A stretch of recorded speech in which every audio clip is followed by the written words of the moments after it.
Alors quand je vous parle d'appétit, eh bien on va d'abord commencer, et on reste aux États-Unis, profitons-en. C'est la soirée. Pour vous, c'est la matinée.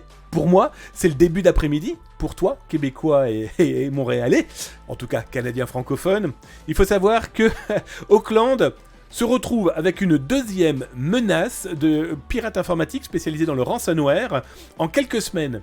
Alors là maintenant c'est Logbit 3.1, moi je les appelle comme ça, hein. Bon, tout le monde les appelle 3.0, mais moi depuis le mois de janvier, leur évolution, et on en parle là dans quelques instants, leur évolution est complètement folle à ce groupe-là, et donc du coup, Logbit vient d'annoncer qu'ils ont aussi des données appartenant à qui ? Eh bien, appartenant à la ville d'Auckland. What the fuck ? C'est la seconde fois qu'un groupe serait passé par les machines de cette institution, de cette mairie, en tout cas de cette commune. Alors là, c'est la capture, hop là, ça on s'en fout complètement, hop, capture écran diffusée, là, il y a quelques jours par Logbit. Il faut savoir que Play, l'autre groupe pirate, a lui diffusé le 1er mars énormément d'informations déjà volées. Donc là, bien sûr, j'ai caviardé, hein, vous m'excuserez, le lien et le mot de passe permettant d'accéder aux informations. Mais c'est quand même complètement fou de se dire, complètement fou de se dire que des pirates informatiques seraient passés une deuxième fois dans la maison. Alors, pour vous rassurer, si c'est une façon de le dire, c'est pas les seuls. Ferrari se retrouve quand même avec, pour une troisième fois, une attaque visant soit l'entreprise directement, soit clairement, un partenaire. Et donc, le cheval cabré, et je vous mets l'article là tout de suite sur Twitch, et vous l'aurez bien sûr sur YouTube et sur Zataz. C'est apparu devant vos petits yeux si vous regardez l'émission en live à partir du site web. Eh bien, Ferrari a expliqué qu'il était en train de collaborer avec les forces de l'ordre suite à une demande de rançon émise par des cybercriminels.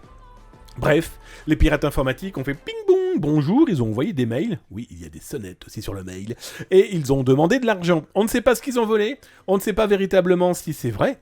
Ferrari a quand même indiqué qu'ils ont quand même diffusé des informations pour alerter qu'il y avait potentiellement des fuites de données en interne, potentiellement aussi de clients. Ne vous inquiétez pas, ont-ils dit.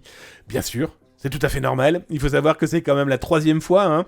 Zataz, vous avez même révélé l'infiltration faite par le groupe Everest qui avait diffusé des données. D'ailleurs, vous avez la capture écran là devant vos yeux des premières diffusions. Ça, c'était le groupe Everest avec quand même 38 gigas de données. Alors, il n'y avait pas que Ferrari, hein, mais il y avait aussi Lamborghini, il y avait aussi d'autres marques, dont Fiat d'ailleurs. Ça, c'était un partenaire de Ferrari qui avait été piraté. Et RansomX aussi, qui avait, et très intéressant aussi, ce groupe RansomX s'intéresse particulièrement à l'Italie, et eux avaient annoncé avoir volé plus de 7 gigas de données à Ferrari, donc bref, autant d'informations qui ont pu intéresser soit les mêmes pirates, soit d'autres affiliés, parce que je vous le rappelle, hein, comme ce sont des affiliés, et bien pour eux, tout est business. Alors, je vous ai sorti des chiffres que je vous montre maintenant, ce sont des chiffres 100% Zataz, et je vais vous étonner, mais ils sont faux. Au moment où je vous les montre, ils sont plus bons. Cet article a été diffusé ce matin. Eh bien, c'est simple. Pour le mois de mars, on a dépassé les 330 victimes. On a plus de 330 victimes au mois de mars, alors que là, mes chiffres étaient de ce matin 10h. Vous imaginez le délire. Au moment où je vous en parle, eh bien, voilà, on a déjà... C'est fou. On a dépassé tous les chiffres depuis le mois de juin en cyberattaque de ransomware. C'est complètement dingue. On se retrouve donc clairement avec une vraie problématique. On n'arrête pas d'en parler. Les entreprises sont censées être maintenant au courant, sont censées réfléchir à des budgets. Que dalle, il n'y en a jamais eu autant. Je vous ai fait un autre tableau, et d'ailleurs vous les retrouvez sur Zataz, hein, si ça vous intéresse. Voilà, c'est... Moi j'aime pas les camemberts, hein, j'aime mieux le petit côté Inca, hein, où on met des briques, ou Tetris, d'accord ? Eh bien ça c'est le Tetris de Zataz des groupes de ransomware. Bon, vous l'aurez compris, ces chiffres-là donc ne sont plus bons, parce qu'il faut augmenter de tout le monde quasiment. Sauf Weavile, bien sûr, mais Weavile, justement, ça permet d'avoir une petite idée des anciens groupes et d'aujourd'hui. On l'aura compris, Logbit 3.1 est malheureusement leader de ce marché de la malveillance. Et quand on voit, les mecs approchent des 2000 victimes, et attention, je vous parle des 2000 victimes affichées. Je ne vous parle pas de toutes celles qui ont payé. Je ne vous parle pas de toutes celles qui ont dealé pour ne pas être affichés comme ayant eu un problème avec des pirates qui ont exfiltré des données.